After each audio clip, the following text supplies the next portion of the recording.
എല്ലാവർക്കും പുതിയൊരു വീഡിയോയിലേക്ക് സ്വാഗതം. ഇന്ന് ഞാൻ വന്നിരിക്കുന്നത് ഒരു അപ്പത്തിന്റെ റെസിപ്പി ആയിട്ടാണ്. ഈ അപ്പം തയ്യാറാക്കാനായിട്ട് നമ്മൾ ഈസ്റ്റോ ബേക്കിംഗ് സോഡയോ ഒന്നും തന്നെ ഉപയോഗിക്കുന്നില്ല. നല്ല ഹെൽത്തി ആയിട്ടുള്ളൊരു അപ്പത്തിന്റെ റെസിപ്പിയാണ്. അതിൻ്റെ കൂടെ കഴിക്കാനായിട്ട് ചെമ്മീൻ വെച്ചിട്ടൊരു മപ്പാസും കൂടെ നമ്മൾ തയ്യാറാക്കുന്നുണ്ട്. എങ്ങനെയാണ് തയ്യാറാക്കുന്നത് നമുക്ക് വേഗം നോക്കാം. ഈസ്റ്റോ ബേക്കിംഗ് സോഡയോ ബേക്കിംഗ് പൗഡറോ ഒന്നും ഉപയോഗിക്കാതെ നമ്മൾ അപ്പം തയ്യാറാക്കുമ്പം അതിന് പകരമായിട്ട് നമ്മൾ ചേർത്ത് കൊടുക്കുന്നത് ഈ കരിക്കിൻ്റെ വെള്ളം പഞ്ചസാര ഇട്ട് പുളിപ്പിച്ചതാണ്. അപ്പം അതിനായിട്ട് ഞാൻ ഈ കരിക്കിൻ്റെ വെള്ളം ഒന്ന് എടുക്കുന്നേ. ഇതിലേക്ക് 1 ടേബിൾ സ്പൂൺ പഞ്ചസാര ചേർത്തിട്ട് നന്നായിട്ടൊന്ന് ഇളക്കി യോജിപ്പിച്ച് നമുക്കിത് പുളിക്കാനായിട്ട് മാറ്റി വയ്ക്കാം. ഇന്നലെ നമ്മൾ കരിക്കും വെള്ളത്തിൽ പഞ്ചസാര ഇട്ട് കലക്കി വെച്ചത് ഏകദേശം ഒരു 24 മണിക്കൂർ ആയിട്ടുണ്ട്. അപ്പോഴേക്കും അതിൻ്റെ കളറൊക്കെ മാറി ചെറിയൊരു ബബിളൊക്കെ വന്നു തുടങ്ങിയിട്ടുണ്ട്. അതായത് കരിക്കും വെള്ളം ഒന്ന് പുളിച്ചിട്ടുണ്ട്. ഈ കരിക്കും വെള്ളം ഉപയോഗിച്ചിട്ടാണ് നമ്മൾ അപ്പത്തിനുള്ള അരി അരയ്ക്കുന്നത്. അപ്പോൾ ഇതാണ് ഈസ്റ്റിന് പകരമായിട്ട് നമ്മൾ അപ്പം പുളിപ്പിക്കാനായിട്ട് ഉപയോഗിക്കുന്നത്. അപ്പം തയ്യാറാക്കാനായിട്ട് ഞാനിവിടെ 2 കപ്പ് പച്ചരി നന്നായിട്ടൊന്ന് കഴുകി വൃത്തിയാക്കിയ ശേഷം ഒരു 8 മണിക്കൂർ കുതിർത്തെടുത്ത് വെച്ചിരിക്കുന്നതാണ്. കുതിർത്ത ശേഷം 2-3 പ്രാവശ്യം കഴുകി വെള്ളമൊക്കെ മാറ്റിയെടുത്ത് വെച്ചിട്ടുണ്ട്.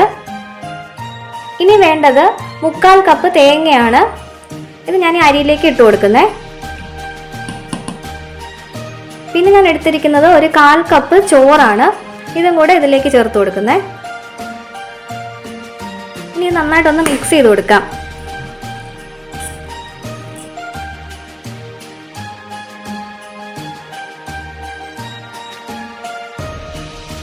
അപ്പം ഞാൻ കുറച്ച് ഭാഗം ഈ മിക്സിയിലേക്ക് മാറ്റി കൊടുത്തിട്ടുണ്ട്. ഇതിലേക്ക് നമ്മുടെ കരിക്കും വെള്ളം കുറേശ്ശായിട്ട് ഒഴിച്ചു കൊടുക്കാം. എന്നിട്ട് നന്നായിട്ടൊന്ന് അരച്ചെടുക്കാം. 2-3 പ്രാവശ്യമായിട്ട് നമുക്കിത് അരച്ചെടുക്കാം. ആദ്യത്തെ ഒരു ട്രിപ്പ് ഞാനിവിടെ അരച്ചെടുത്തിട്ടുണ്ട്. അത് നമുക്ക് വലിയൊരു പാത്രത്തിലേക്ക് മാറ്റി കൊടുക്കാം.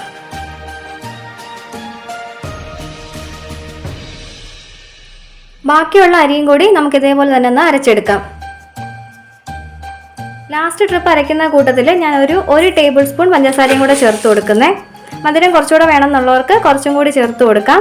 കരിക്കും വെള്ളത്തിൽ നമ്മൾ 1 ടേബിൾ സ്പൂൺ പഞ്ചസാര ഇട്ട് തരുന്നേ. ഇതിലേക്ക് ഒരു നുള്ളു ഉപ്പ് കൂടെ ചേർത്ത ശേഷം നമുക്ക് നന്നായിട്ട് ഇളക്കി വയ്ക്കാം.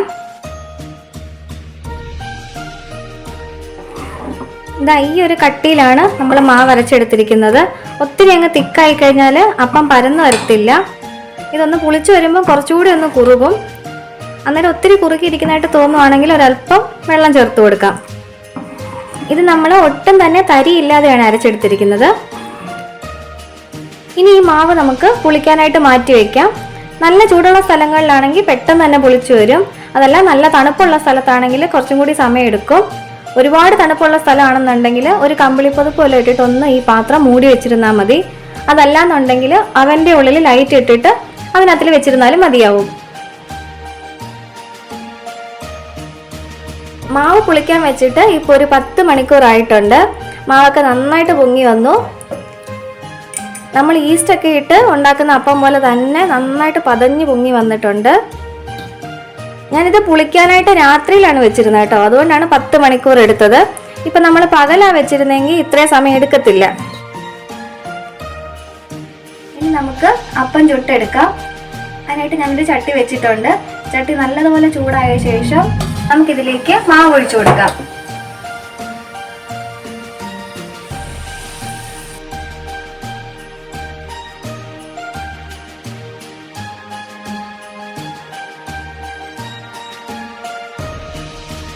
ഞാൻ ചുറ്റിച്ചു കൊടുത്തിട്ടുണ്ട്. നന്നായിട്ട് ഹോൾസ് ഒക്കെ വന്ന ശേഷം നമുക്കിത് അടച്ചു വെച്ച് സിമ്മിലിട്ട് വേവിച്ചെടുക്കാം.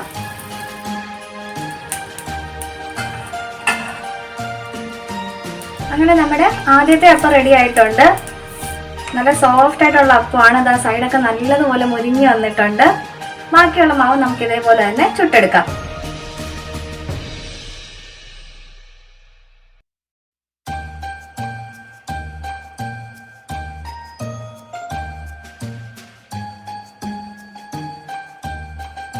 അപ്പത്തിൻ്റെ കൂടെ കഴിക്കാനായിട്ട് ഞാനിവിടെ ഒരു ചെമ്മീൻ മപ്പാസാണ് ഉണ്ടാക്കിയെടുക്കുന്നത്. ചെമ്മീൻ മപ്പാസ് തയ്യാറാക്കാനായിട്ട് 1/2 കിലോ ചെമ്മീൻ നന്നായിട്ട് വൃത്തിയാക്കി എടുത്ത് വെച്ചിട്ടുണ്ട്. അതിൻ്റെ ആ കറുത്ത നൂലും ഒക്കെ എടുത്ത് മാറ്റിയിട്ട് ക്ലീൻ ചെയ്ത് വെച്ചിരിക്കുന്നതാണ് കേട്ടോ. പിന്നെ വേണ്ടത് മീഡിയം വലിപ്പത്തിലുള്ള ഒരു സവാള കനം കുറച്ച് നീളത്തിലരിഞ്ഞെടുത്തത്, 10 ചെറിയ ഉള്ളി ഇതേപോലെ നീളത്തിലരിഞ്ഞത്, 1.5 ടീസ്പൂൺ ഇഞ്ചി നീളത്തിലരിഞ്ഞത്, 1.5 ടീസ്പൂൺ വെളുത്തുള്ളി നീളത്തിലരിഞ്ഞത്, പിന്നെ നമ്മളുടെ എരിവിനനുസരിച്ച് 3-4 പച്ചമുളക്. നമ്മൾ ഈ കറിയിലേക്ക് മുളക് പൊടി ഉപയോഗിക്കുന്നില്ല, അത് കാരണം പച്ചമുളകും കുരുമുളക് പൊടിയാണ് ഉപയോഗിക്കുന്നത്. അപ്പം നമുക്ക് ആ മപ്പാസിന് നല്ലൊരു മഞ്ഞ കളർ കിട്ടണം എന്നുണ്ടെങ്കിൽ പച്ചമുളകിൻ്റെ എണ്ണം കൂട്ടി കൊടുത്തിട്ട് കുരുമുളക് പൊടി കുറച്ചാൽ മതി. പിന്നെ വേണ്ടതൊരു തക്കാളിയാണ്. ഈ കറിക്ക് അധികം പുളി ആവശ്യമില്ല, അതുകൊണ്ട് ഒറ്റ തക്കാളി മതി. ഈ തക്കാളി അങ്ങ് ഒരുപാട് വെന്തൊടിയാൻ വേണ്ട, അതുകൊണ്ട് ഞാൻ ചെറിയൊരു കനത്തിലാണ് അരിഞ്ഞെടുത്തിരിക്കുന്നത്. പിന്നെ 2 തണ്ട് കറിവേപ്പില. മപ്പാസ തയ്യാറാക്കാനായിട്ട് ഞാനിവിടെ ഒരു മൺചട്ടി എടുത്തിട്ടുണ്ട്. അതിലേക്ക് കുറച്ച് വെളിച്ചെണ്ണ ചേർത്ത് കൊടുത്തിട്ടുണ്ട്. ഈ കറിക്ക് വെളിച്ചെണ്ണ തന്നെ ഉപയോഗിക്കണേ. ഇതിലേക്ക് നമുക്ക് അരിഞ്ഞു വെച്ചിരിക്കുന്ന ഇഞ്ചിയും വെളുത്തുള്ളിയും ചേർത്ത് കൊടുക്കാം. ഇനി ഇത് ചെറുതായിട്ടൊന്ന് വഴറ്റിയെടുക്കാം.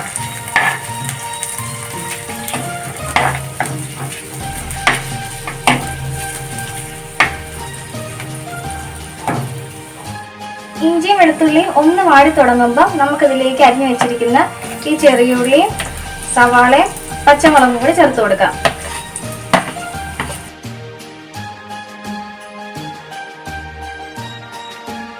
എടുത്തു വെച്ചിരിക്കുന്ന ഈ കറിവേപ്പിലയും കൂടെ അങ്ങ് ചേർത്ത് കൊടുക്കാവേ. എന്നിട്ട് ഈ ഉള്ളി ഒന്ന് വാടി വരുന്നുണ്ടോ വരെ നമുക്കിത് വഴറ്റിയെടുക്കാം. ഒത്തിരി അങ്ങ് കളറൊന്നും മാറി അങ്ങ് ബ്രൗൺ കളർ ആവേണ്ട ആവശ്യമൊന്നുമില്ല, ഒന്ന് വാടി കിട്ടിയാൽ മതി.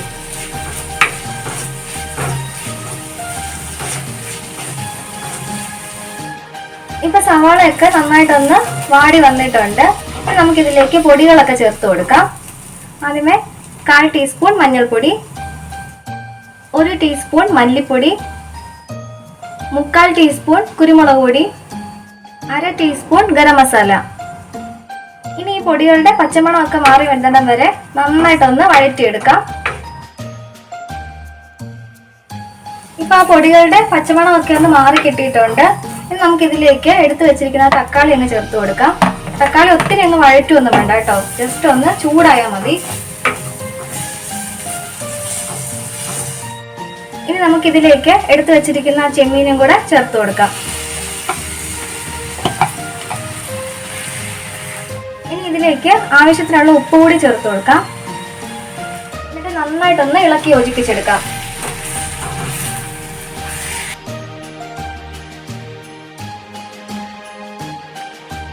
ഇനി ഒരു 5 മിനിറ്റ് ചെറിയ തീയിൽ നമുക്കൊന്ന് അടച്ചു വെച്ച് വേവിച്ചെടുക്കാം. ഞാൻ വെള്ളം ഒന്നും ഒഴിച്ചു കൊടുത്തിട്ടില്ല, അങ്ങനെ തന്നെ വെച്ചേക്കാണേ. ഇപ്പോൾ ഒരു 5 മിനിറ്റ് ആയിട്ടുണ്ട്. ചെമ്മീനിലേക്ക് ആവിയൊക്കെ കയറി കുറച്ച് വെള്ളമൊക്കെ ഇറങ്ങി വന്നിട്ടുണ്ട്. ഇനി ഇതിലേക്ക് നമുക്ക് ചേർത്ത് കൊടുക്കേണ്ടത് തേങ്ങയുടെ 2ാം പാലാണ്. ഇത് മീഡിയം വലിപ്പമുള്ള ഒരു തേങ്ങയുടെ പകുതി ഭാഗത്തിന്റെ 2ാം പാലാണ് എടുത്തിരിക്കുന്നത്.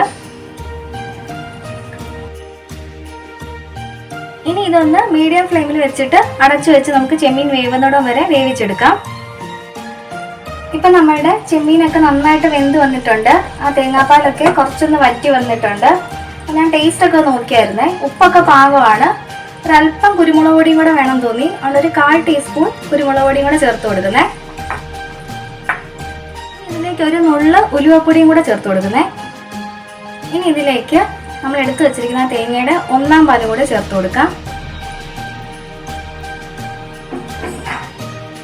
നന്നായി ഒന്ന് ഇളക്കിയ ശേഷം നമുക്കിതൊന്ന് ഓഫ് ചെയ്യാം. ഇതിലേക്ക് ഒരു തണ്ട് കറിവേപ്പിലയും കൂടെ വെച്ച് കൊടുത്തിട്ട് നമുക്കിത് കുറച്ച് നേരത്തേക്ക് അങ്ങ് അടച്ചു വെച്ചേക്കാം. അതെല്ലാം ഒന്ന് പിടിക്കട്ടെ, അപ്പോഴത്തേക്ക് നല്ല ടേസ്റ്റ് ആവും. അങ്ങനെ നമ്മുടെ ക്രിസ്മസ് സ്പെഷ്യലായിട്ടുള്ള അപ്പവും ചെമ്മീൻ മപ്പാസും ഇവിടെ റെഡി ആയിട്ടുണ്ട്. ഈ ചെമ്മീൻ മപ്പാസ് അപ്പത്തിൻ്റെ, ഇടിയപ്പത്തിൻ്റെയും ചപ്പാത്തിയുടെയും പൊറോട്ടയുടെയും ഒക്കെ കൂടെ കഴിക്കാനായിട്ട് നല്ല ടേസ്റ്റാണ്. നമ്മുടെ അപ്പം ആണെങ്കിലും നല്ല സോഫ്റ്റ് അപ്പമാണ്. ഇതാ നിറയെ നെറ്റ് പോലൊക്കെ വന്നിട്ടുണ്ട്, സൈഡൊക്കെ നല്ലതുപോലെ മുരിഞ്ഞും വന്നിട്ടുണ്ട്, അതുമൊക്കെ നല്ല സോഫ്റ്റുമാണ്. ഇത് നമ്മൾ ഈസ്റ്റോ ബേക്കിംഗ് സോഡയോ ഒന്നും ഉപയോഗിച്ചിട്ടില്ലെന്ന് ആരും പറയത്തില്ല. നല്ല ഹെൽത്തി ആയിട്ടുള്ളൊരു അപ്പമാണ്. അപ്പോൾ എല്ലാവരും തയ്യാറാക്കി നോക്കണേ. തയ്യാറാക്കി നോക്കിയിട്ട് നിങ്ങളുടെ അഭിപ്രായങ്ങളും നിർദ്ദേശങ്ങളും കമൻറ്റ് ബോക്സിലൂടെ ഞങ്ങളെ അറിയിക്കാൻ മറക്കരുതേ. വീഡിയോ ഇഷ്ടപ്പെടുകയാണെങ്കിൽ ലൈക്ക് ചെയ്യാനും ഷെയർ ചെയ്യാനും, അതുപോലെ തന്നെ ഞങ്ങളുടെ ചാനൽ പുതുതായി കാണുന്നവരാണെങ്കിൽ സബ്സ്ക്രൈബ് ചെയ്യാനും മറക്കരുതേ. മറ്റൊരു വീഡിയോയുമായി കണ്ടുമുട്ടുന്നിടം വരെ ബൈ ബൈ. Thank you.